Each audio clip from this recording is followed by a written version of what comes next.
Driver lang ako. Pinanindigan niya pagiging driver. Ligo nga si Umi. Ligo na Umi.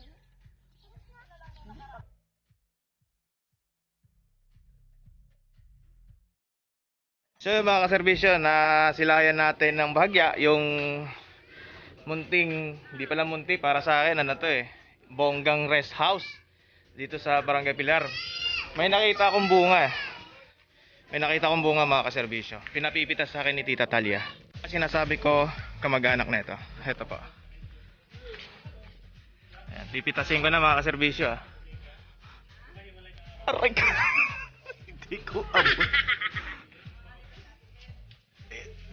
Yun na yan. Oo ba? Hinog na. Pwede nang galing at Sara. Ganda ng puno ng...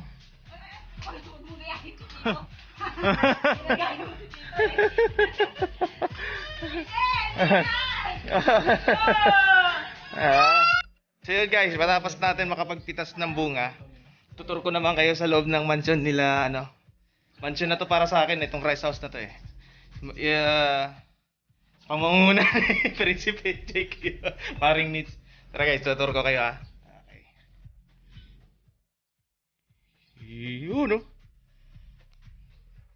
may agila pare.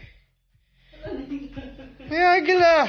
Ito yung pugad ng agila ng Bulinaw. Ang ganda Pugad ng agila Tapos natin dito sa picture pa. So yun, merong living area bang tawag dito? Visitors guest. So, ang lawak. At meron pang counter bar. Match na match sa mo pre, talento mo pag magbabarista ka. Ang ganda ng kusina Kusina, ano na to kwarto na namin to ni Mrs. Bahay na pala namin.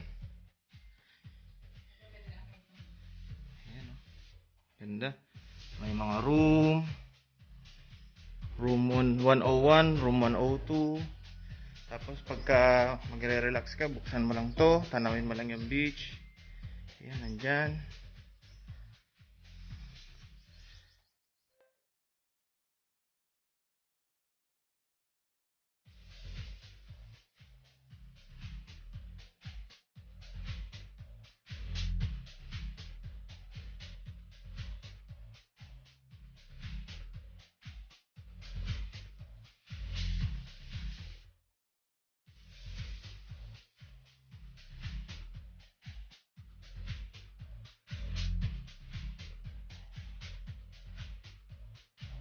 Ang daming bunga ng mangga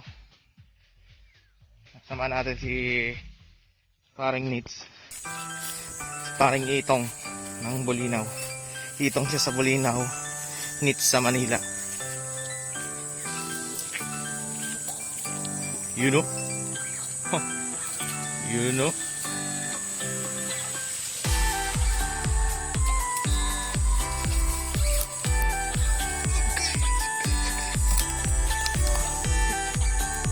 Matinik pala dito.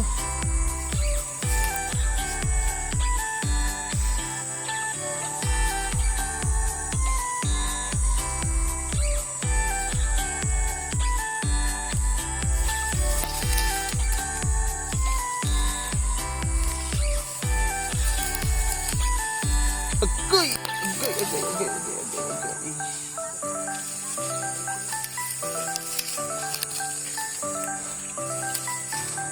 Agay!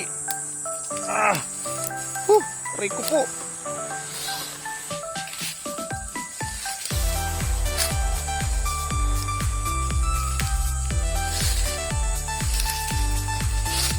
Ito, nasa baba lang yung bunga Yun Pare Mukbang challenge pare. Mukbang mangga. Ganyan lang po pag-harvest ng mangga. Nakatayo lang. Nakatayo lang po. Aray ko! Aray mo! Aray mo! Ang sakit nilang mangurot. Ay! Pare nagagalit yung mga antik.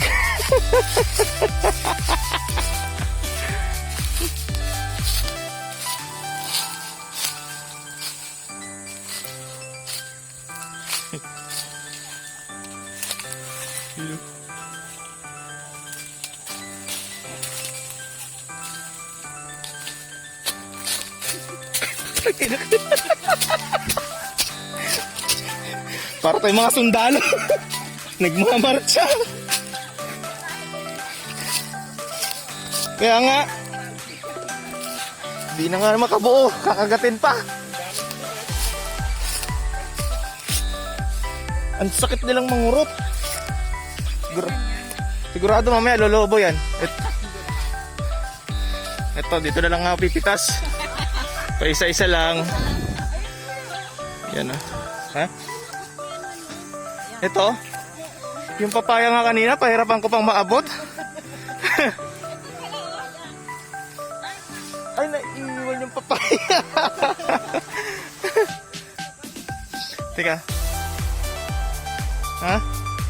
Oo, sige.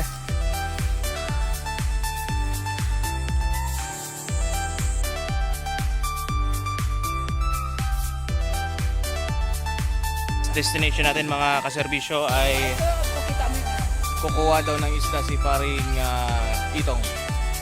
Tingnan nyo na sa taas ko. Yan. Pag nabagsakan ng mukha ko nyan, iwan ko lang kung anong. Ay ganun? Ang isang isda daw na kukunin na ni paring Nits. Isang isda daw na kukunin ni paring Nits ay 1 kilo na katumbas.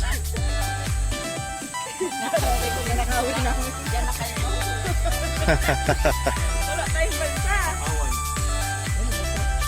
Ang tawag dito bakawan.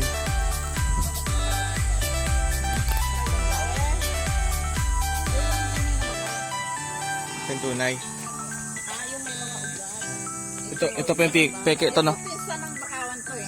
Kapinsan. Ay, kanino ba ito yun, Nay? Kahit kanino. May upuan sa atid doon.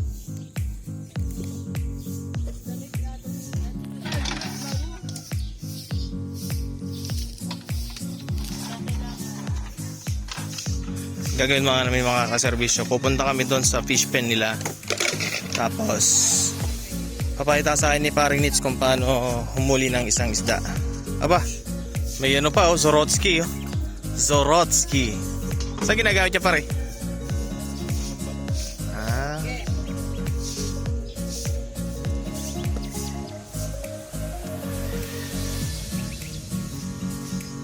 Yun oh.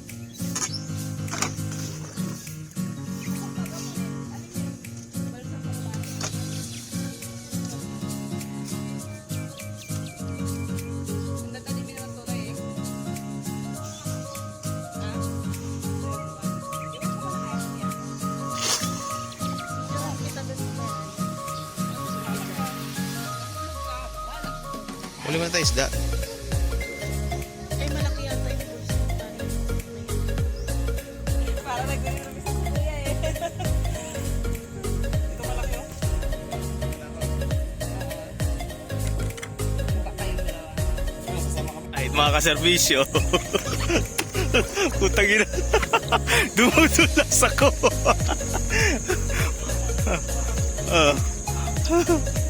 Bahala na si Reno 4. Bahala na itong cellphone ko pag nalaglag.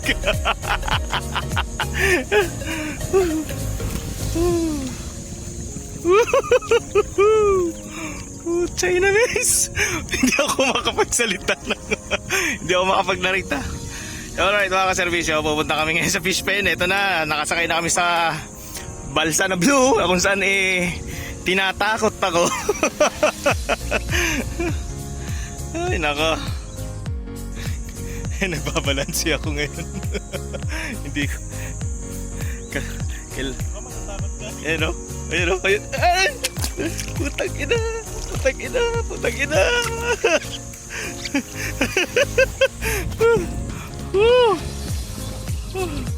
Ito na mga kaservisyo. Nandito na kami sa fish pen ng sa fish pen nila Tita Talia. Pagpasensya na, medyo kinakabatutan na ako magsalita. May hagdanan pa, ano?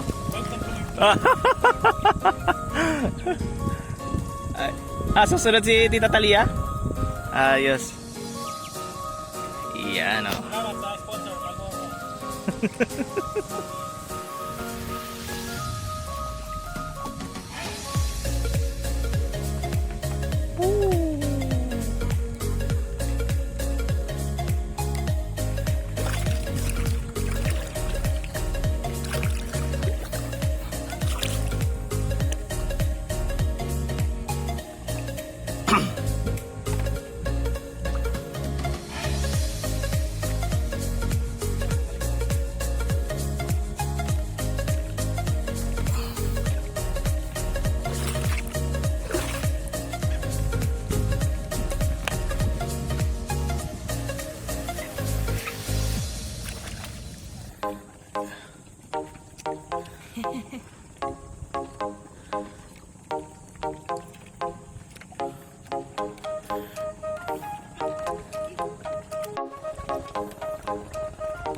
Ayaw magpahuli.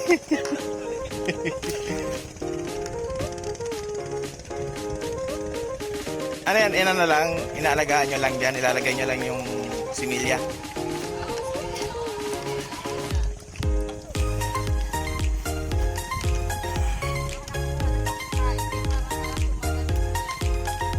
Oo, pag may pain.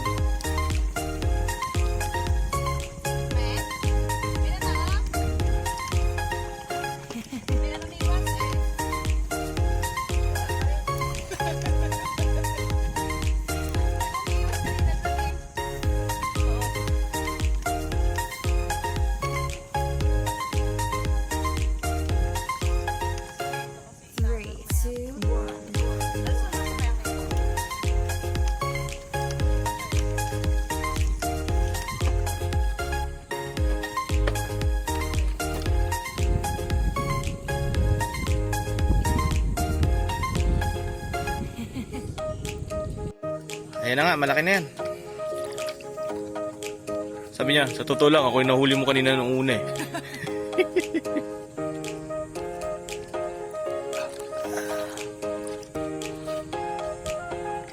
Laman lang galos ah.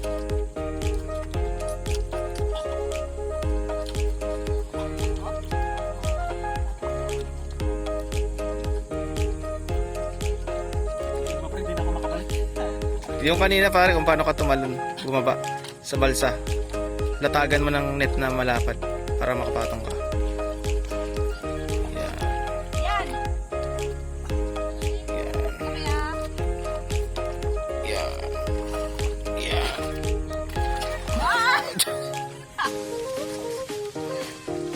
Yan. Kaya. Yan. Yan. Yan. Dito ako puporma.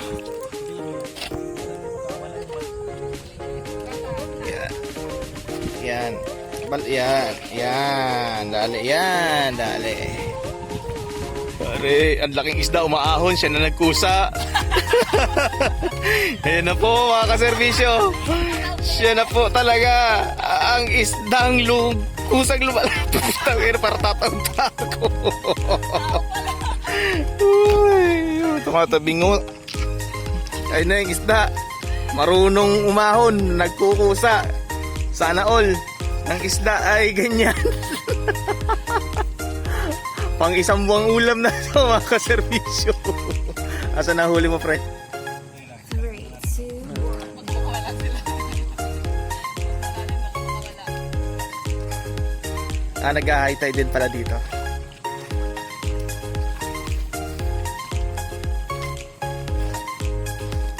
Gulat rin dami sa ilalim. Gagalawan. Baka hindi lang 17? 17 lang yan kuya. 7. Na-harvest na eh. Sa iba, natirang maliliit doon. Hindi nanganganak ano. Saan kaya kinukuha si Million yan, no? May breeder. May breeder siguro yan, no? Yung pinanggagalingan.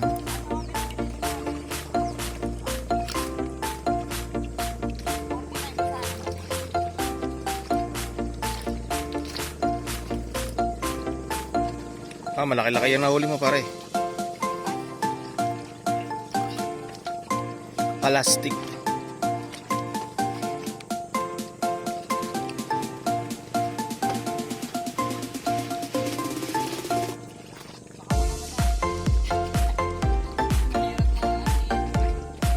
Pinaghirapan mo, no?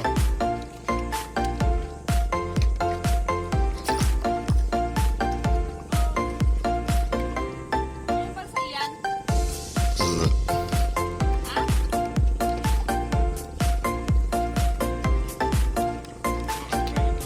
Ah. Sige, pare.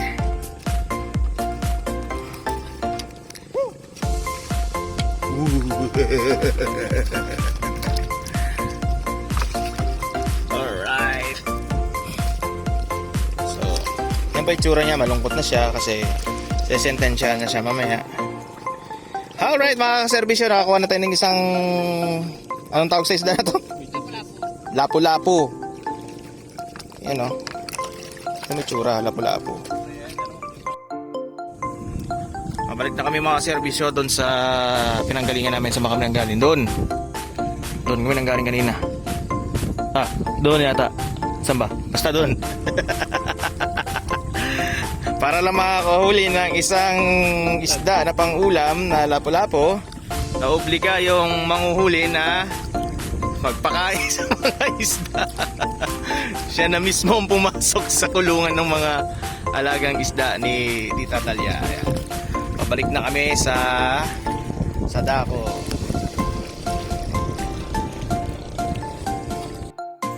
Yun mga kaservisyo, natapos din kami. Alright. Hanggang doon lang po muna ang part na ito. Kita-kits ulit tayo mamayang hapon. Mamayang hapon na